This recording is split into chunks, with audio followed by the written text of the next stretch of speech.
día de hoy nos acompaña Nicolás Robinson García, desde la Universidad de Granada, en España. Muchas gracias, Nicolás, por atender esta invitación a Fronteras de la Ciencia. Muchas gracias Andrés por tenerme hoy aquí. Digamos que un poco para contextualizar también su background, nos preguntábamos cómo desde su formación en las ciencias sociales, la bibliometría, se puede apoyar un quehacer en el área agronómica y de las ciencias biológicas, como es el caso de Agrosavia y de la revista Ciencia y Tecnología Agropecuaria. Desde mi ámbito de la bibliometría, básicamente, bueno, una disciplina multidisciplinar, donde lo que hacemos básicamente es estudiar de manera cuantitativa la actividad científica. Y no solamente el medir la actividad científica per se por cuestiones evaluativas, sino también para entender cómo se va creando conocimiento, cómo se gestiona y luego cómo se transfiere a la sociedad. Y bueno, dentro de nuestra disciplina, precisamente uno de los campos o uno de los temas de investigación que están más en boga es el del impacto social de la ciencia, el impacto social a nivel más local, más regional, ¿no? Ya entrando más en materia sobre análisis bibliométricos y lo que es el proceso editorial, este ha recibido críticas desde distintos ángulos.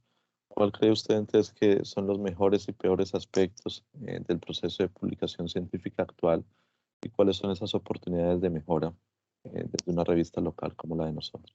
Yo creo que el proceso de publicación científica en general ahora mismo se encuentra en un momento de transición, a pesar de que ya hacen varias décadas, ¿no? Desde que se hizo el traslado al mundo digital. Aún así, digamos, los procesos de evaluación están un poco, y sobre todo de comunicación científica, están un poco anclados en lo que era el mundo en papel, ¿no? Y bueno, se están, digamos, experimentando con diferentes formas de poder producir conocimiento y al mismo tiempo asegurar esa rigurosidad que se le supone a la publicación científica y que es, digamos, la base de que todavía sigamos utilizando las revistas, ¿no? Que es ese proceso de revisión por pares. ¿Usted siente que hay una presión sistemática a nivel de los investigadores para que publiquen más y a mayor velocidad y que a su mismo tiempo eh, son réditos para la revista? Bueno, yo creo que sí, que efectivamente existe esa presión para publicar. Existe especialmente en países de habla hispana por el sistema de evaluación. Yo creo que hay también en estos países de evaluación de los investigadores, donde el foco está muy centrado en la actividad individual de cada uno de los investigadores, ¿no? No sé si eso es em, traslación del sistema español a países latinoamericanos o al revés, pero sí es verdad que es una anomalía, eso no ocurre en otros países de Norteamérica o del norte de Europa, donde tenemos sistemas, digamos, que están centralizados y que evalúan la actividad específica que cada investigador hace y eso hace que necesitemos publicar, publicar, publicar para quitarnos digamos, esa presión de encima, ¿no? Al mismo tiempo yo creo, y ese es un reto que es muy difícil en fin, no sabría yo cuál es la respuesta exacta. El problema de esto es que los incentivos están puestos siempre en la publicación internacional, la publicación en inglés, que está indexada en base de datos Web of Science, sobre todo también Scopus, y al final eso pone en posición muy difícil a revistas como la vuestra, ¿no? Y a las revistas que en general no son de habla inglesa, porque estáis, digamos, un poco en la encrucijada de si entrar en ese mercado internacional, por lo cual perdéis esa esencia, que es lo que os hace especiales. ¿Cuál debería ser el propósito y la perspectiva de estas revistas locales? También un poco haciendo el pareto con los investigadores. ¿Será mejorar su ranking, tratar de alcanzar una clasificación superior o quizás satisfacer ese nicho local de divulgación que muchas veces eh, resulta como una brecha? Yo pienso que sí, que efectivamente hay una brecha, lo veo en mi campo, yo supongo que en la agronomía pasará igual, es decir, notas cuando estás leyendo en inglés y en español como hay cierta información que no, como que no se traduce, ¿no? Como que la literatura en español va a remolque, no está al día, no está actualizada, ¿no? Y precisamente yo creo que ese es un rol que estas revistas pueden rellenar de alguna manera, ¿no? Había un trabajo de unos compañeros hace unos años que precisamente se preguntaban por esto, cuál era, ellos lo llamaban non-mainstream publications, es decir, no publicaciones de la corriente principal, básicamente de la corriente anglosajona, y cuál era el papel de estas revistas.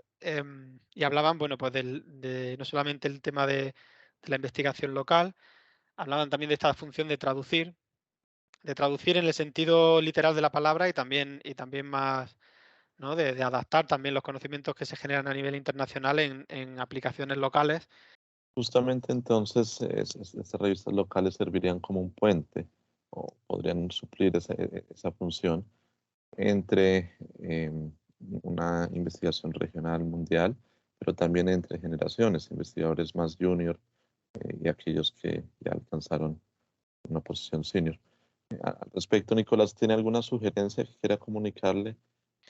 En ese sentido, bueno, en las diferentes revistas con las que voy colaborando y tal, una de las cosas que estábamos comentando últimamente es precisamente cómo ayudar a estos jóvenes investigadores por parte de las propias revistas, ¿no? Para entrenarlos, para formarlos y tal. Y una de las cosas que estamos intentando hacer es, estoy hablando desde mi ámbito de investigación, ¿no? Las revistas de mi ámbito, es precisamente ver si hay maneras de poder hacer encuentros con editores, encuentros con revisores, etcétera, para darles consejos, para poder comentar un poco cuál es el proceso editorial y para que lo entiendan, ¿no? Yo lo que veo sobre todo es que al investigador joven le crea mucha frustración esos primeros rechazos, ¿no?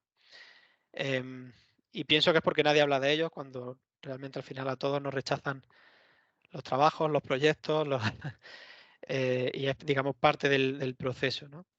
Nos preguntamos qué tipo de recomendaciones tiene de su parte más hacia nuestra revista, hacia el comité editorial, hacia lo que hacemos, qué percepción desde la bibliometría tienen y cómo podríamos mejorar. Sí, desde el punto de vista de la bibliometría, yo creo que en este caso, bueno, puede ser siempre peligroso, ¿no? Porque las recomendaciones típicas son estas de, bueno, si queremos mejorar el impacto científico, pues vamos a pasarnos a la lengua inglesa, etcétera. Y precisamente por todo lo que comentábamos, yo creo que estos son consejos que pueden ser hasta contraproducentes en algunos casos, ¿no? Lo que sí que pienso que se puede hacer desde esta revista es, pues, trabajo de promoción, por ejemplo, de ciertas noticias, pues hacer incluso notas de prensa de algunos de los artículos que se consideren de interés para darle, digamos, mayor atención a los propios autores, ¿no? Y darle, digamos que tengan mayor interés en publicar en estas revistas. La parte esta de formación a jóvenes investigadores yo creo que es muy importante, ¿no? También hay una tendencia ahora, creo que lo comentamos en el panel que tuvimos el año pasado, sobre el tema de las almétricas, ¿no? De promocionar también los contenidos de la revista a través de redes sociales, pues, notas de prensa, etcétera, ¿no? En otros ámbitos. Y yo creo que por ahí, por esa línea, que no es la puramente o la tradicionalmente la bibliométrica, em, y que no va tanto dirigida, pues, a aparecer en índices de citas, sí que podría ser una forma, aunque me puedo equivocar, ¿no? Pero podría ser una forma interesante de llamar la atención a los autores, que al final es en parte lo que queremos, ¿no? Que haya buenos envíos de manuscritos interesantes. em, y al mismo tiempo, bueno, seguir conectando con ese público al que queremos llegar, ¿no? Y que es un poco el reto, conectar entre el interés de los autores y de los lectores, ¿no? Em, Precisamente, Nicolás, muchas gracias por esta retroalimentación, estas perspectivas sobre lo que es el proceso editorial y cómo en la revista podemos apalancarlo. Esperamos poder contar con su apoyo en este programa, en una versión futura o en cualquier otro evento de diseminación que desde Agrosavia se ejecute. Muchas gracias.